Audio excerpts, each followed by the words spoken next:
के जेकेएसएसबी के मैथ के प्रीवियस ईयर क्वेश्चन को हम सॉल्व करने वाले हैं। चाहे वो आपका लेटेस्ट पैटर्न जो जिस पैटर्न पे क्वेश्चन पूछे जा रहे हैं वो हम इस वीडियो में सॉल्व करेंगे। इससे आपको पता चलेगा कि किस अप्रोच के साथ आपने क्वेश्चन को सॉल्व करना है और पेपर में किस टाइप के क्वेश्चन पूछे जाते हैं जेकेएसएसबी के मैथ सेक्शन से। ठीक है, वो हम देखेंगे। तो पेपर कौन कौन से पेपर से हमने क्वेश्चन लिए हैं वो देख लो। सबसे पहले जो हमने क्वेश्चन आपके उठाए हैं वो लिए हैं जम्मू कश्मीर पुलिस, जो वुमेन बॉर्डर बटालियन का एग्जाम हुआ था वहां से उठाए हैं कुछ क्वेश्चन, और कुछ हमने वेटनरी फार्मासिस्ट के पेपर से उठाए हैं क्वेश्चन। ठीक है, और इसके साथ ही जो स्टॉक असिस्टेंट का आपका पेपर हुआ था, स्टॉक असिस्टेंट का पेपर कब हुआ था आपका, ये आपका हुआ था 2024 में। ठीक है, फार्मासिस्ट और स्टॉक असिस्टेंट का पेपर आपका 2024 में कंडक्ट किया गया था। इसलिए आपको ये वीडियो काफी इंपॉर्टेंट है ताकि आपको लेटेस्ट पैटर्न का पता चल सके। ठीक है, सबसे पहला क्वेश्चन सॉल्व करेंगे एकदम आराम से, बेसिक से, कुछ भी मुश्किल नहीं लगेगा। I can guarantee you. ठीक है, देखो सबसे पहले क्वेश्चन ये जो आपका पूछा गया है, कौन से टॉपिक से पूछा गया है, ये टॉपिक है आपका डिस्काउंट टॉपिक। ठीक है, मैथमेटिक्स में profit and loss, profit and loss के साथ जो डिस्काउंट टॉपिक है वहां से ये क्वेश्चन पूछा गया है। तो इसमें पूछता है कि find a single discount equivalent to two successive discount 10% and 20%। आपको जब दो डिस्काउंट पेपर में दिए जाते हैं गिवन, तो उसका अगर आपने सिंगल डिस्काउंट फाइंड आउट करना है तो उसके लिए आपको एक फार्मूले का पता होना जरूरी है। ठीक है, उस फार्मूले की हेल्प से हम निकालेंगे। तो फार्मूला क्या है वो यहाँ पे आप देख लो, नोट डाउन कर लो। फार्मूला है, अगर आपको ए और बी दो डिस्काउंट यहाँ पे गिवन दिए हैं, ठीक है, एक डिस्काउंट है आपको A%, दूसरा है B%, तो इसका फार्मूला क्या हो जाएगा, इसका फार्मूला होगा A plus B plus, sorry यहाँ पे आपका माइनस आएगा, A प्लस बी माइनस, ठीक है, A plus B minus AB upon 100, यहाँ पे लास्ट में लगा देंगे परसेंटेज। तो ये आपका क्या आ जाएगा, इक्विवेलेंट सिंगल डिस्काउंट। जब आपको दो डिस्काउंट दिए होंगे, सेम वैल्यू इस फार्मूले में पुट करोगे, आपका आंसर निकल के आ जाएगा। विद इन 30 सेकेंड आप इस क्वेश्चन को आराम से सॉल्व कर सकते हैं। ठीक है, देखो एक डिस्काउंट है 10%, दूसरा है 20%, तो यहाँ पे लिखो 10% प्लस 20% माइनस, यहाँ पे देखो ए और बी जो दो डिस्काउंट है उन दोनों की मल्टीप्लाई करनी है, यानी कि 10 इंटू 20 अपान फार्मूले में क्या है नीचे 100। ठीक है, यहाँ पे आ जाएगी आपकी परसेंटेज। देखो 10 और 20 यहाँ पे आपका बन जाएगा 30। ठीक है, माइनस ये जीरो, ये दो जीरो ऊपर, ये दो जीरो नीचे, सिंपल कैलकुलेशन है, दोनों आपस में कट जाएंगे। ऊपर क्या बचेगा आपका, यहाँ पे सिर्फ, यहाँ पे बचेगा आपका सिर्फ 2। ठीक है, आई होप ये सिंपल सी कैलकुलेशन का आपको पता होगा, इसमें कुछ भी कम्प्लेक्स चीजें नहीं है, एकदम सिंपल है, आराम से करेंगे। 30 में से 2 जब हम सब्ट्रैक्ट करेंगे तो कितना आएगा आपका 28%। तो ऑप्शन में देखते हैं 28% कहाँ पे है, ये this is your B option. Option B will be the right answer of this question. I hope एकदम सिंपल क्वेश्चन था। आपको एक ही कंडीशन यहाँ पे पता होनी थी, वो क्या, वो आपको ये फार्मूला पता होना चाहिए था, तभी आप इस क्वेश्चन को विद इन 30 सेकंड निकाल सकते हैं। सिंपल है। चलिए नेक्स्ट क्वेश्चन देख लेते हैं। नेक्स्ट क्वेश्चन आपका पूछा जा गया है HCF और LCM के टॉपिक से। ये टॉपिक इंपॉर्टेंट है, हर बार एक दो क्वेश्चन पूछा जाता है। ठीक है, क्वेश्चन में देखो क्या पूछा है, हमने फाइंड आउट करना है LCM। ये हमें कुछ नंबर्स गिवन दिए हुए हैं। ठीक है, LCM के बारे में 10 सेकंड में आपको मैं बता देता हूं कि LCM क्या है। ठीक है, फिर क्वेश्चन को सॉल्व करते हैं। LCM का मतलब होता है लीस्ट कॉमन मल्टीपल। ठीक है, क्या मतलब होता है इसका, लीस्ट कॉमन मल्टीपल। ठीक है, लीस्ट कॉमन मल्टीपल का क्या मतलब होता है कि ये जो नंबर दिए हुए हैं हमें, इनमें से हमने एक ऐसा नंबर निकालना है, एक कम से कम, मतलब लीस्ट का मतलब सबसे छोटा नंबर एक निकालना है जो इन सभी नंबर में क्या हो, कॉमन हो। देखो इसको कैसे निकालते हैं, सबसे पहले आपने इस तरह से एक लाइन ड्रा कर लेनी है। ठीक है, प्योर कैलकुलेशन होगी और इसमें कुछ नहीं होगा, सिंपल सी कैलकुलेशन। नंबर कौन कौन से दिए हैं गिवन, 22 दिया है, 54 दिया गया है, 108, 135 और 198। ठीक है, यहाँ पे आपको टेबल, जो मैथमेटिक्स के टेबल है 20 तक, वो आपको आने चाहिए। तो कैलकुलेशन विद इन सेकेंड आप करते जाओगे। ठीक है, सबसे पहले इसको 2 के साथ करेंगे, 2 11 जा 22, 2 2 जा 4, 2 7 जा 14, देखो 27 जा 54 हो गया। ठीक है, 2 5 जा 10, 108 को कर रहे हैं हम, 2 5 जा 10 तो 2 4 जा 8, ठीक है। 135 यहाँ पे ऑड नंबर है, ये इवन नंबर से डिवाइड नहीं होता, ठीक है। सिंपल सा फैक्ट आपको पता होना चाहिए। इसको हम एज इट लिख देंगे जैसा का ये है। 198 आपका इवन नंबर है, 2 से डिवाइड हो जाएगा because 2 is a even number, okay.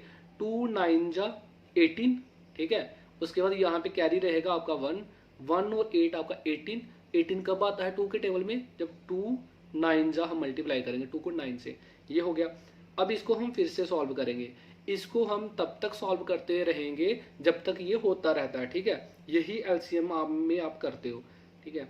क्योंकि हम बिना इसके फार्मूले को पढ़े हुए कर रहे हैं, तो इसलिए थोड़ा सा आपको समझने में दिक्कत आ सकती है, लेकिन आई कैन गारंटी यू एकदम सिंपल तरीके से आप इसको समझ पा रहे होंगे जिस तरह से मैं आपको बताने की कोशिश कर रहा हूँ। क्योंकि क्वेश्चन सिंपल है, प्रोवाइडर दैट आप में से अगर किसी बच्चे ने इसकी थ्योरी नहीं भी पढ़ी होगी तब भी उसको समझ आ जाएगी, ठीक है। आप बस समझते जाओ।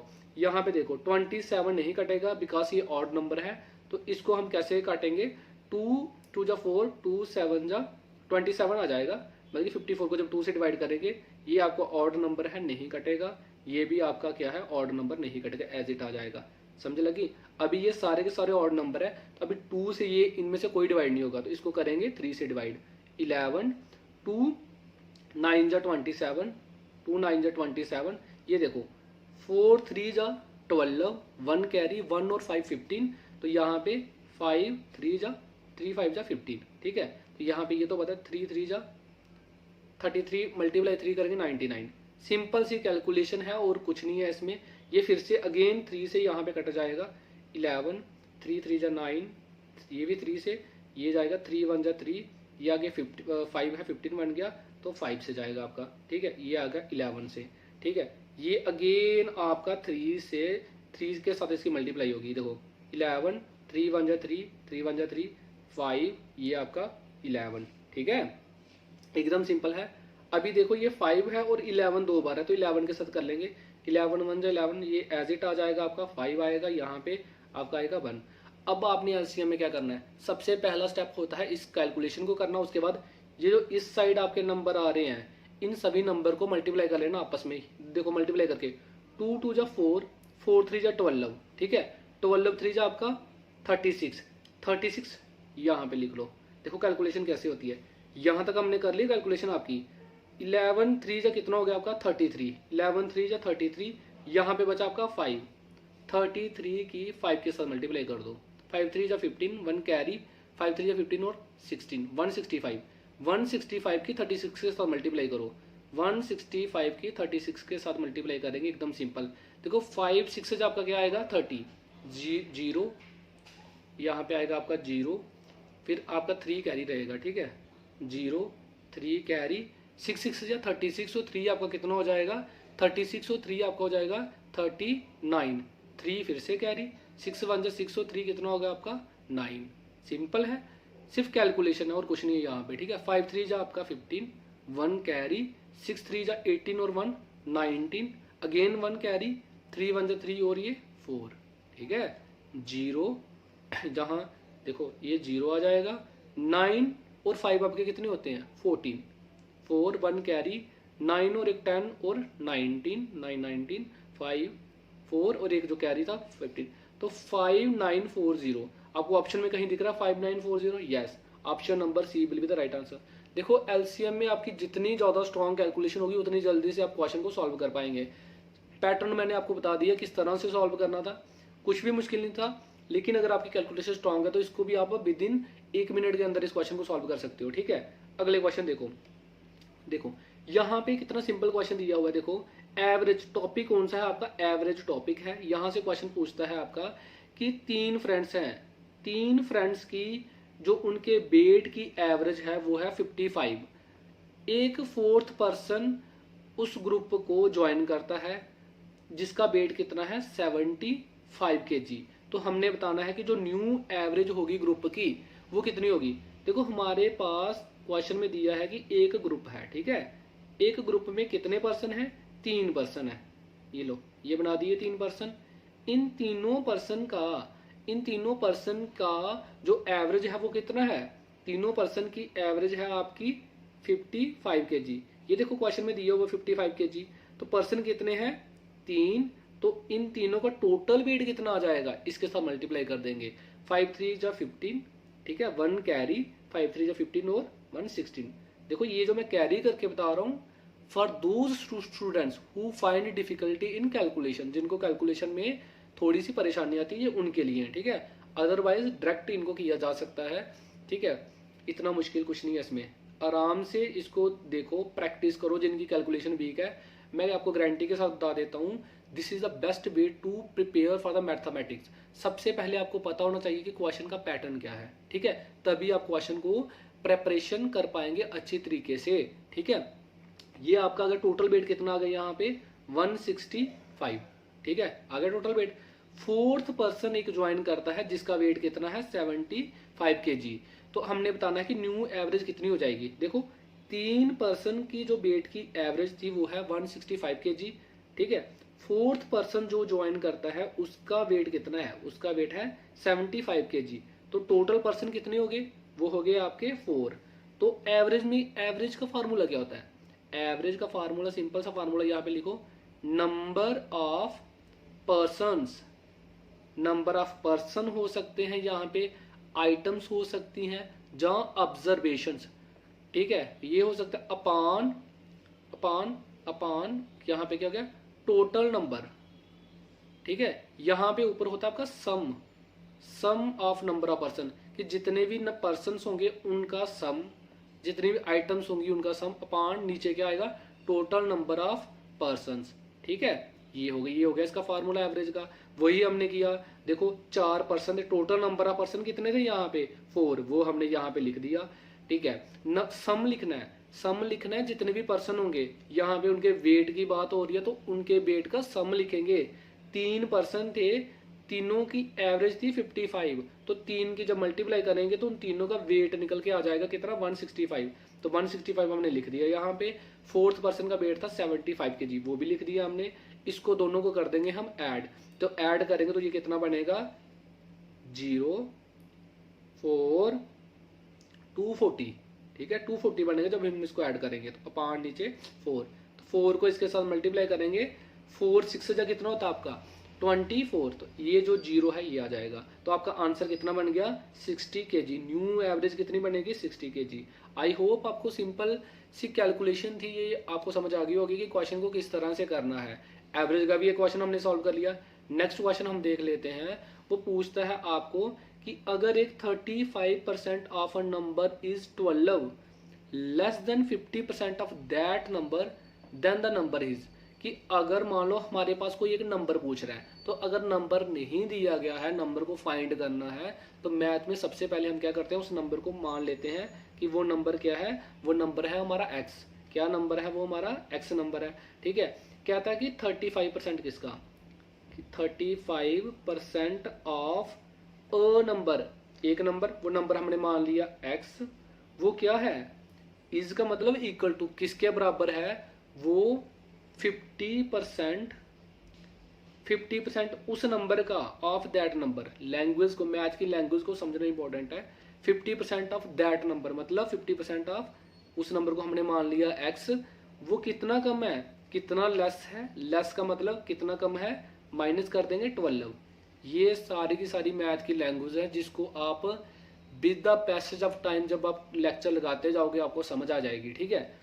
ये हमने पूरी की पूरी इक्वेशन को ड्राइव करके लिख लिया क्वेश्चन से कि 35% जो एक नंबर है वो उस नंबर के 50% से 12 कम है, तो वही हमने लिख दिया -12 करके।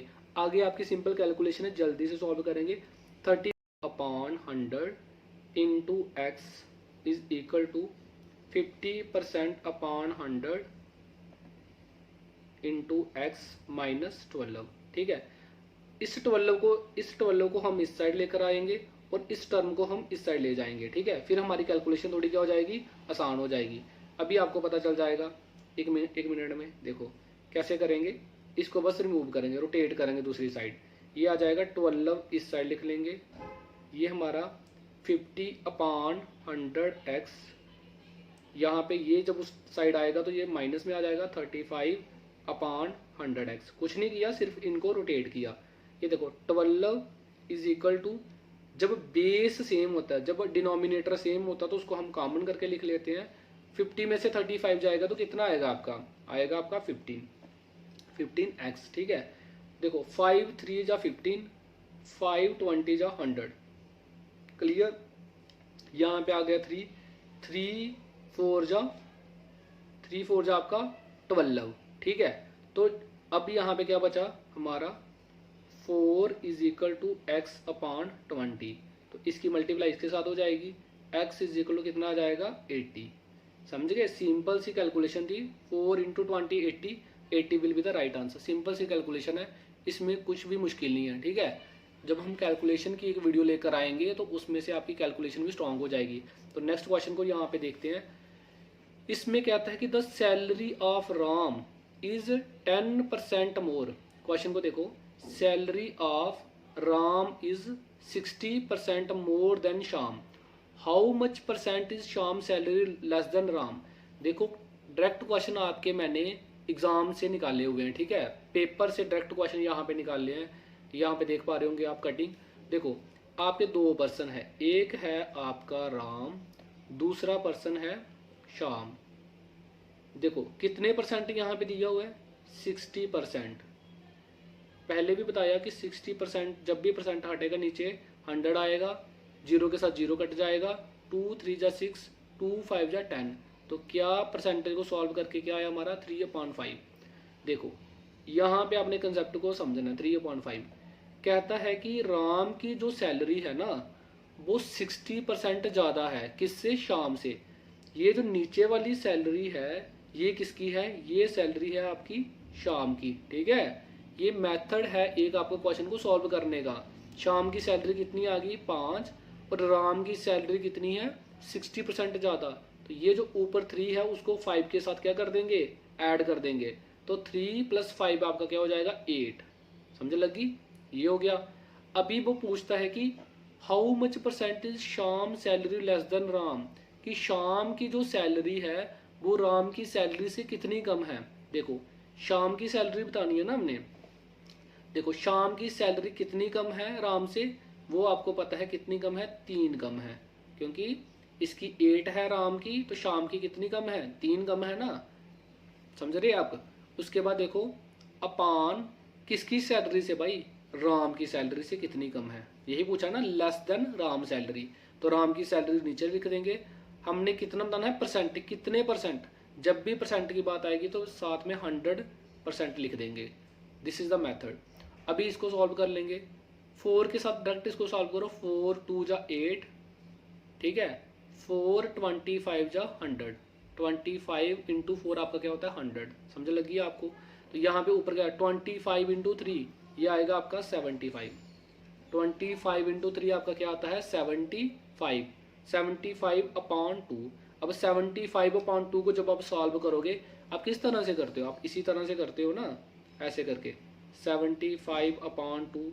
तो क्या आएगा आपका, ये आपका आएगा 37 1/2%। कैसे आएगा देखो, 2 3 जा 6, यहाँ पे क्या आएगा 1, ये आ गया आपका ऊपर से 5, ये 15, 2 7 जा 14, 2 7 जा यहाँ पे क्या आएगा, रुको 1 मिनट, 2 7 जा 14।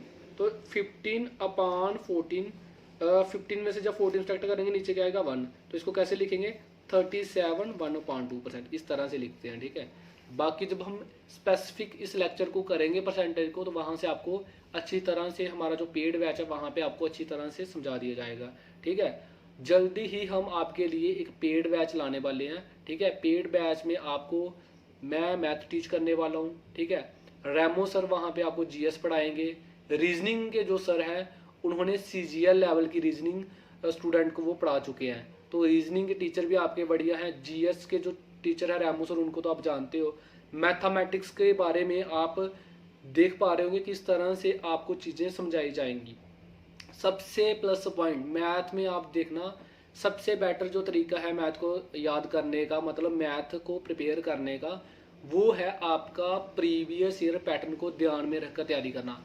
बेसिक तो हम कवर करेंगे, उसको तो हमने छोड़ना नहीं है, लेकिन इसके साथ साथ हमने लेटेस्ट पैटर्न के क्वेश्चन को सॉल्व करना सबसे ज़रूरी है। सबसे बड़ी डिफिकल्टी स्टूडेंट यही करते हैं, वो प्रीवियस ईयर क्वेश्चन को सॉल्व भी नहीं करके जाते, जिस वजह से उनको पेपर में डिफिकल्टी आती है। इस क्वेश्चन को देख लो, इस क्वेश्चन में क्या पूछा हुआ है, एकदम सिंपल क्वेश्चन है। देखो इसमें ये जो क्वेश्चन है आपका, ये आपका पूछा हुआ है एज के ऊपर, ठीक है। एक टॉपिक है आपका एज, ठीक है, मतलब रेशियो एंड प्रोपोर्शन का टॉपिक है बेसिकली ये, उसमें से पूछा हुआ है। क्वेश्चन को सबसे पहले पढ़ो ध्यान से कि the ratio between the present age of two relative, दो रिलेटिव की प्रेजेंट एज के रेशो में नवीश और लाव्या दो पर्सन हैं ये, इन दोनों की प्रेजेंट एज की रेशो कितनी है 4:7, ठीक है। 6 साल बाद after 6 years the ratio of their age will be 5:8, कि 6 साल बाद इनकी रेशो कितनी हो जाएगी 5:8। हमने फाइंड आउट करना है find their total age of Navish and Lavya after 11 years, कि इन दोनों की एज कितनी होगी 11 साल बाद, वो हमने फाइंड करना है। सबसे पहले ऐसे क्वेश्चन को सॉल्व करने का सबसे बेटर तरीका है, सबसे पहले गिवन लिखो क्या दिया है। दो पर्सन है आपके, पूरा नाम नहीं लिखेंगे, नवीश और आपका कौन है एक लाव्या, एन और एल लिख लेते हैं पहला नंबर। दूसरा नंबर इनकी प्रेजेंट रेशो कितनी दी है, वो दी है आपको 4:7। कहाँ से लिखा, क्वेश्चन से देखकर लिखा जो गिवन दिया है, सिंपल। उसके बाद देखो हमने बताना है इनकी, और हमें दिया गया है कि 6 साल बाद इनकी रेशो, इनकी एज की रेशो कितनी हो जाएगी 5:8। देखो अभी हमें इनकी रेशो का पता नहीं है कि इनकी एज कितनी है, तो हम इनके साथ मान लेंगे कि नाव्या की जो एज है वो है 4x, ठीक है, और जो लाव्या है आपका, इसकी जो एज की रेशो है वो है आपकी 7x, ठीक है। ये हमने लेट करना है, this is the method to solve this kind of question, ठीक है। इस तरह के क्वेश्चन को इसी तरह से सॉल्व करना है, ये हम कर लेंगे जो हमें गिवन दिया है। वो कहता है अकॉर्डिंग टू क्वेश्चन, देखो अकॉर्डिंग टू क्वेश्चन, क्वेश्चन के मुताबिक बोलता है कि 6 साल बाद आफ्टर 6 years इनकी जो एज की रेशो क्या हो जाएगी, मतलब 6 साल बाद ये जो नवीश है इसकी एज कितनी हो जाएगी, एट प्रेजेंट इसकी एज है 4x, है ना 4x। 6 साल बाद इसकी एज कितनी हो जाएगी, 6 साल ये बड़ा हो जाएगा, यानी कि +6 कर देंगे। और जो लाव्या है इसकी एज अभी कितनी है 7x, 6 साल बाद इसकी एज 6 टाइम बढ़ जाएगी, 6 ऐड कर देंगे। क्वेश्चन में कहता है कि 6 साल बाद इन दोनों की रेशो को हम ऐसे भी अपान करके भी लिखते हैं, इसमें कोई किसी बच्चे ने कंफ्यूज नहीं होना, ठीक है। इन दोनों की जो एज की रेशो होगी वो क्या हो जाएगी 5:8, ये पेपर में दिया हुआ है, तो ये आपस में बराबर हो जाएंगे, ये क्वेश्चन में बोलता है वो। अब हम इसको सॉल्व कर लेंगे। यहाँ पे प्योर कैलकुलेशन है आपकी, देखो डायरेक्ट कैलकुलेशन कैसे करते हैं, दो बाकी क्वेश्चन में मैंने आपको सिंपल तरीके से कैलकुलेशन बताई, अभी मैं आपको बताऊंगा किस तरह से आप जल्दी से कैलकुलेशन करेंगे। ये आपने समझने की कोशिश करनी है, ठीक है, कि पेपर में कैसे क्वेश्चन सॉल्व किया जाएगा। देखो 8 की इस साइड मल्टीप्लाई होगी, क्रॉस मल्टीप्लाई होगी, ठीक है। 8 4 आपका कितना हो जाएगा 32x होगा, ठीक है। 8 6 जा 48 इज इक्वल टू 5 7 जा 35x, ठीक है। तो 5 6 जा 30, ठीक है। अभी देखो 35x इस साइड है, जब 32x इस साइड जाएगा, ये प्लस का इस साइड, तो उस साइड जाकर क्या हो जाएगा माइनस का। 35 में से 32x निकाल लेंगे तो कितना आएगा आपका 3x, समझ गए, कोई मुश्किल नहीं। इधर 48 है, उस साइड 30 है, 48 में से जब 30 इस साइड आएगा तो ये किसका हो जाएगा माइनस का। 48 में से 30 जब सब्ट्रैक्ट करेंगे तो आपका क्या आएगा 18 आएगा। x is equal to 18/3। ये तो आई होप सभी बच्चों को पता ही होगा कि 3 जब इक्वल टू के उस साइड जाता है तो वो डिवाइड करता है, नीचे चला जाता है उसके, समझ गए। तो ये 3 को 18 की साइड डिवाइड करेंगे, 3 6 जा 18, तो x की वैल्यू क्या आ गई आपकी भाई, सभी बच्चे बताओ x की वैल्यू क्या आ गई 6 आ गई। तो यहाँ पे हमने x पहले इनके साथ जूम किया था, नवीश की एज कितनी थी 4x, समझे। तो जब यहाँ पे पुट करेंगे तो ये कितनी एज बनेगी 6 × 4, 6 × 4 कितना बनेगा 24।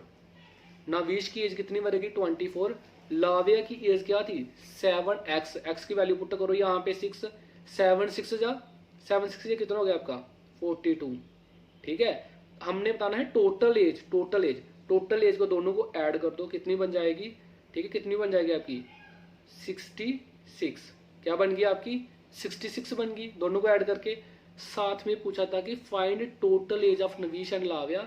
आगे देखो क्या लिखा है, आफ्टर 11 ईयर्स, 11 साल बाद कितनी होगी। इसमें आपने क्या कर देना है, इन दोनों में देखो 11 साल इसमें ऐड होगा, 11 साल इसमें ऐड होगा, दोनों के 11 साल बढ़ेगी ना, मतलब 11 और 11 कितने हो गए आपके 22, तो दोनों में 22 ऐड कर देंगे। समझ लगी हम कैसे कर रहे हैं, ठीक है, क्योंकि उन्होंने 11 ईयर्स बाद पूछा था, तो 11 साल बाद नवीश की एज भी 11 साल बढ़ जाएगी, इसकी भी 11 साल बढ़ जाएगी, 11 11 22, तो 22 साल इसमें ऐड कर देंगे, कितना बन जाएगा आपका 88। तो 88 years will be the right answer. इस तरह से आप इस क्वेश्चन को सॉल्व करेंगे।